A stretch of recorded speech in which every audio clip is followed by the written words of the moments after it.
Quand les enfants partent seuls, les parents stressent. Ça y est, il va partir en vacances sans vous. Pour Léo, 5 ans, ce sera une semaine chez ses grands-parents. Pour Emma, 10 ans, une colonie de vacances. Pour Théo, 14 ans, un séjour linguistique en Angleterre.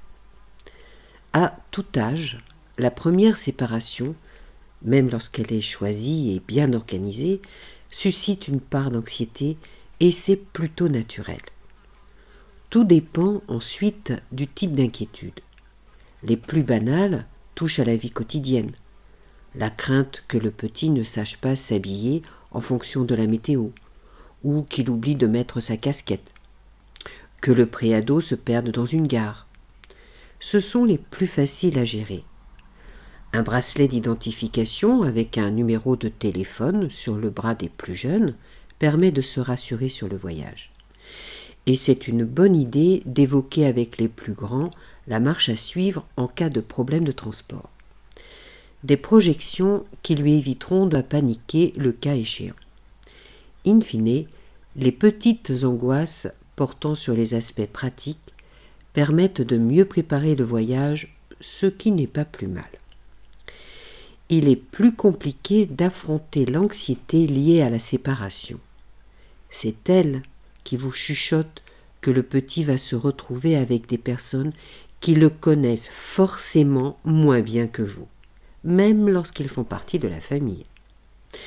Et ne parlons pas de ces parfaits inconnus que sont les animateurs de colo, qui semblent soudain inquiétants.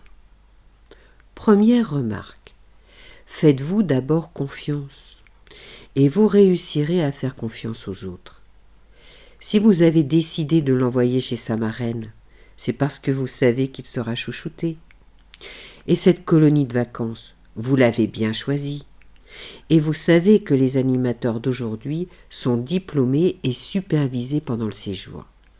Aucune raison de tout remettre en question juste parce que le départ approche. En réalité, la peur de la séparation, c'est aussi un refus de défusionner. Le parent stressé qui redoute que l'enfant attrape un rhume, qu'il mange mal ou qu'il se blesse sans lui, sait très bien que ces soucis peuvent aussi survenir lors de vacances en famille. Notre présence n'est pas un talisman contre toutes les misères, petites ou grandes, qui peuvent toucher notre enfant. Il faut donc se répéter que notre absence n'est pas non plus synonyme de malheur et déconfiture. Et les parents le savent très bien au fond d'eux-mêmes. Mais voilà, alors qu'on se réjouissait de ces quelques jours tranquilles, sans enfants, soudain, on n'a plus envie que les petits s'éloignent trop vite et qu'ils n'aient pas ou plus besoin de nous. Cette anxiété toute naturelle peut cependant se calmer. Il ne faut pas hésiter à l'exprimer en se la disant à soi-même d'abord et à haute voix, explique Florence Millot, psychologue pour enfants. C'est une très bonne méthode pour diminuer sa peur que de la reconnaître en la verbalisant. J'ai peur qu'il parte loin de la maison demain. Ou je m'inquiète pour lui. Les mots calment. Ainsi apaisé, on peut ensuite s'adresser à l'enfant posément, sans lui communiquer son anxiété et surtout sans lui laisser imaginer qu'il a des raisons de craindre ce voyage en solo. Il est important d'utiliser le « je » pour décrire la situation et ne pas dicter à l'enfant des émotions qui sont les vôtres. Dire « je suis stressé que tu partes » ou « tu vas me manquer », mais surtout pas « nous sommes tristes de ne plus nous voir demain », note la psychologue qui vient de publier « Comment parler à ses enfants » aux éditions Albin Michel. De leur côté, les enfants ont en effet leurs propres craintes qu'il ne faut pas nier. Et ils ont aussi intérêt à les verbaliser pour les atténuer. Le petit de maternelle a peur de dormir dans un autre lit la nuit. Les plus grands craignent de s'ennuyer ou de ne pas se faire d'amis. Écoutez leurs soucis. vous pourrez les rassurer ou esquisser des solutions avec eux. Et ils reviendront fiers de les avoir surmontés. Pour grandir, il faut aussi sortir de sa zone de confort, rappelle Florence Millot, comme le poussin qui pousse sa coquille. Et de fait, les vacances sans papa et maman apportent de petits trésors d'autonomie à chaque âge. Le petit de 5 ans, qui part une semaine chez ses grands-parents, reçoit le cadeau de nouer un lien privilégié avec eux.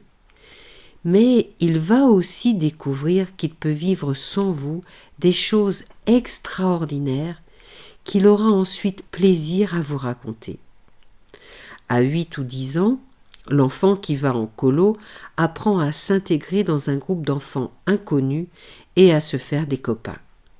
Mais il est porté par le cadeau que lui font ses parents en le laissant y aller, leur confiance en lui. Puis vient le premier voyage entre ados, quelques jours de camping avec des copains, un camp en semi-autonomie. Toutes les formules sont possibles, avec plus ou moins d'indépendance. Mais là, vous demandez de surcroît à votre jeune de se montrer à la hauteur de la confiance que vous lui accordez. Il va faire un grand pas vers l'autonomie en apprenant à se gérer au quotidien, transport, logement, et surtout à devenir responsable de lui-même. Vaste programme. Alors, lui téléphoner ou pas ? Ah, cette terrible envie de savoir s'il va bien, mais aussi de se transformer en petite souris pour voir comment se passent les journées. À l'époque des smartphones, rien de plus facile à réaliser. Mais ce n'est pas forcément une bonne idée. Il faut plutôt accepter de le lâcher, tout en lui garantissant qu'on est là en cas de besoin. S'il part dans la famille, on peut convenir d'un petit rendez-vous téléphonique, après le bain du soir par exemple, mais pas juste avant le coucher, un moment toujours plus favorable aux accès de cafard, même quand tout se passe très bien. L'appel ne sera pas forcément très long, ni même obligatoire. Il peut tout à fait sauter les rendez-vous téléphoniques s'il préfère jouer dans le jardin avec ses cousins. S'il part en colonie de vacances, vous devez vous aussi respecter le règlement.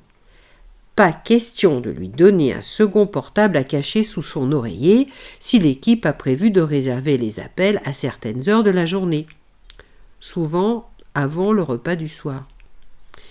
Et même s'il y a un créneau pour les appels téléphoniques, ceux-ci ne doivent pas être une obligation, souligne Florence Millot, ni consacrer chaque jour au compte-rendu exhaustif de la journée.